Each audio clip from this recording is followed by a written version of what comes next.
আসসালামু আলাইকুম। আজ যাচ্ছি নরসিংদী জেলার একটি ঐতিহ্যবাহী পুটিয়ার হাট, যা নরসিংদী জেলার শিবপুর উপজেলার পুটিয়া গ্রামে হারিদুয়ার নদীর পাশে অবস্থিত। এই হাটটি সপ্তাহে 2 দিন বসে, শনি ও বুধবার। শনিবারে হাটটি বেশি জমজমাটভাবে বসে।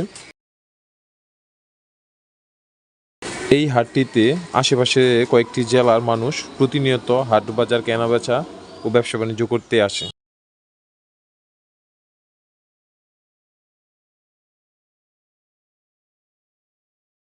আজ আমি আর আমার বাগিনা গিয়েছিলাম বাসার জন্য কিছু বাজার করতে। এই হাটে বাঁশের তৈরি খাঁচা, পাথি, ঝুড়ি আপনারা সবই পাবেন। এখানে শীতকালীন সকল সবজি পাওয়া যায় সুলভ মূল্যে, এবং সবগুলো সবজি হলো ফ্রেশ। মূলত আমরাও গিয়েছিলাম কিছু শাক সবজি ও মাছ কেনার জন্য।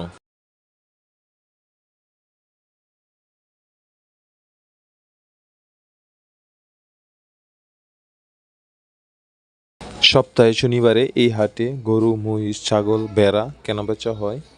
এই হাটটি ঢাকা বিভাগের মধ্যে একটি বিখ্যাত ঐতিহ্যবাহী পশুর হাট নামে পরিচিত।